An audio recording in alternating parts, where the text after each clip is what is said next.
Do you know what you are teaching your child at school?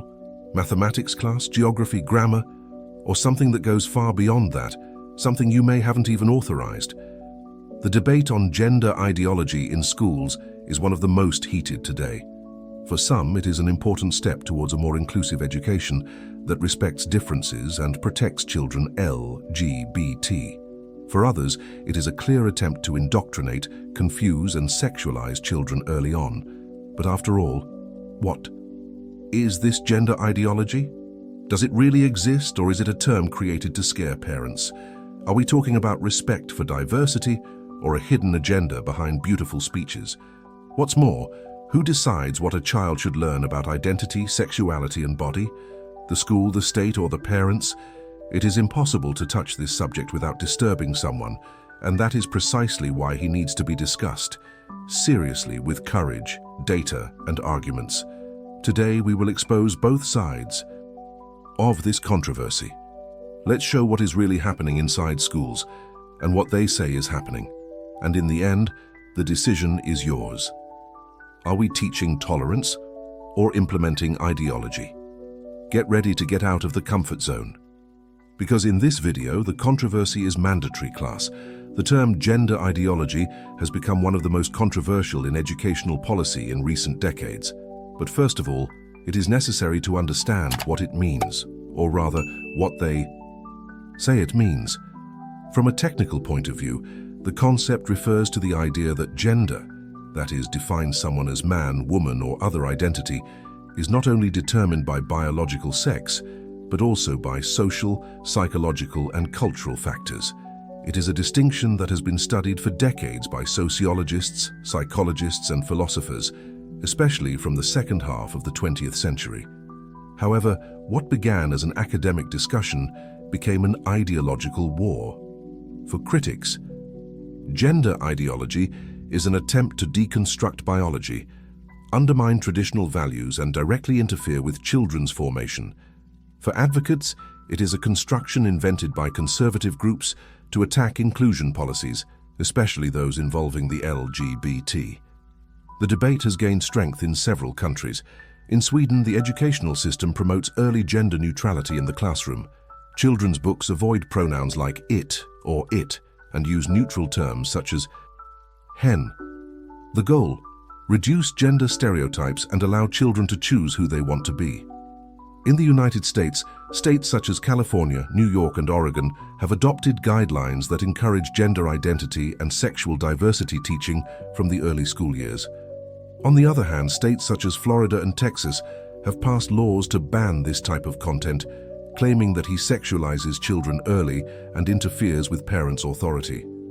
In Canada, gender identity teaching is integrated into the curriculum of various provinces, but this practice has generated resistance from religious, conservative, and even liberal parents who think schools are going too far.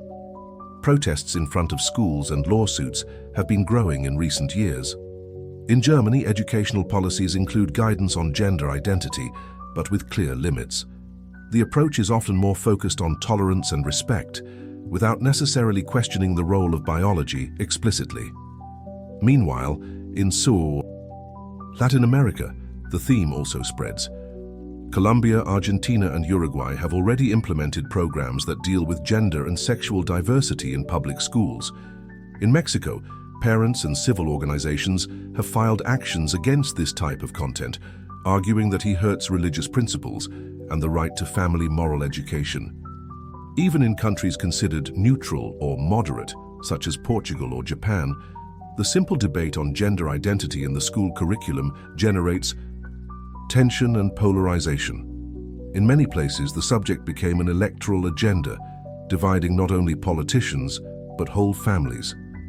The big question that crosses the world is, does school have the right or the duty to teach about gender and sexuality? Or is this exclusive responsibility of the family? What's more, is there a difference between teaching respect for differences and imposing a new pattern of thought?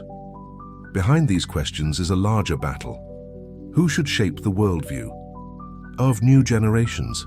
The state, the school, the parents, the media? Or are we all trying to influence and calling indoctrination only when the influence comes from the other side. Defenders of the inclusion of gender identity themes in the school environment argue that education should reflect the diversity of the real world. For them, omitting discussions about gender, sexuality, and identity would be to deny the existence of millions of children and adolescents who do not fit into traditional standards of masculinity and femininity. According to this view, teaching about gender is a matter of mental health, combating bullying and preventing suicide between young LGBT. Data from the Trevor Project organization indicate that young transgender people have suicide attempt rates up to 4 times higher than average. For advocates, ignoring this problem is contributing to a silent tragedy. Moreover, there is a pedagogical argument, just as we teach history to prevent errors from repeating or sciences to understand the human body. Gender education would be a way to prepare children to live with differences, reduce prejudice, and form more empathic citizens. On the other hand, critics denounce what they call ideological indoctrination.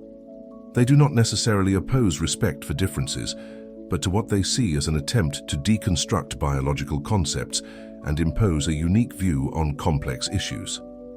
One of the most cited points by those who criticize the presence of gender ideology in schools is the erosion of parents' authority. Many complain that sensitive content is being introduced without notice, without dialogue with families, and sometimes without transparency on the part of educational institutions. There are reports of children aged 6-7 being exposed to books with explicit sexual language or school activities that approach gender identity considered early by many parents. In England, for example, materials used in some public schools were judicially questioned because they contain graphic descriptions of sexual practices on the grounds of teaching inclusive education. The debate exploded. For many parents, this goes beyond the limit of what is appropriate in the classroom. Another strong argument of critics is that teaching about gender identity, as it has been done in some regions, part of the principle that gender is 100% constructed, ignoring or minimizing the biological factor. For these critics, this transforms a theory into dogma. Also criticize the imposition of neutral language, alternative pronouns, unisex bathrooms, and forced curricular changes, measures that have been adopted in some places without public discussion. In Spain, for example, bills forcing schools to adapt their physical structures and language to welcome all identities faced resistance even from progressive sectors who saw an authoritarian exaggeration in the proposal. Tension increases when extreme cases come into play. In the United States, a boy was suspended for refusing to use neutral pronouns by referring to a colleague. In Canada, a teacher was fired after criticizing gender identity policies in class. And in Australia, parents sued a school for encouraging their 12-year-old daughter to adopt a new name and gender without family knowledge. These cases are not a rule, but raise legitimate questions. Where does respect for the different ends, and the imposition of a new ideology begins? Who defines the limits between inclusion and interference? The center of the conflict is not only in the content, but with the intention perceived with each side. For some, it is freedom and protection. For others, it is invasion and confusion. What's more, in times of social networks, any controversy viralizes. A book, a sentence from a teacher, a booklet. Everything can become ammunition to one side or the other, even if the case is isolated or misunderstood. The result? A climate of mutual distrust between schools, parents, and governments. And in the midst of all this are the children, who should be the focus, but they often saw an instrument of ideological dispute. The debate on gender ideology in schools is not just a discussion about curriculum. It is a direct reflection of the deepest tensions of today's society: freedom versus control, diversity versus tradition, education versus militancy.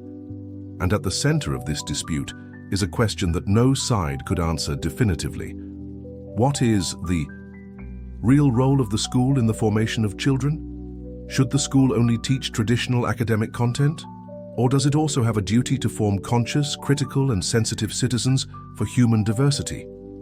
On the one hand, there are those who argue that preparing a child to the real world requires addressing topics such as gender identity, sexuality, racism, cultural diversity, and inclusion. For these, hiding these issues would be to perpetuate the prejudice and silent suffering of thousands of students who live different realities of the social norm. On the other hand, many believe there is a limit, that the school should not replace the role of the family, what certain topics require maturity, responsibility, and especially respect for individual beliefs. And both sides have something in common: fear. Fear that your children will be confused, fear that your values will be deleted, fear that the next generation no longer thinks about itself, just repeat the dominant speech on the side that is overcoming the cultural battle of the moment. But perhaps the biggest danger is not what is being taught. Perhaps the biggest danger is not knowing exactly what is being taught. Or worse, not being able to question. Because when a subject becomes taboo, censored, or treated as absolute, whatever it is, education becomes indoctrination. The question that remains is, are we forming more conscious and respectful children, or just replacing one control system with another with a more modern and inclusive name?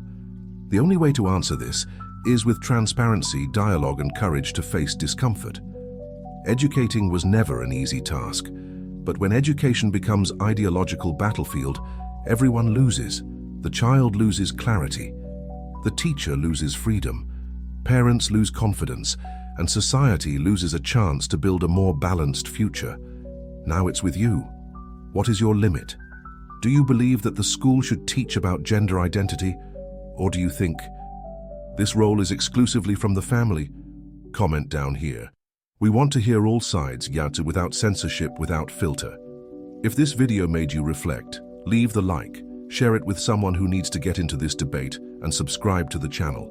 Here, the controversy is no problem. It is the base of the conversation.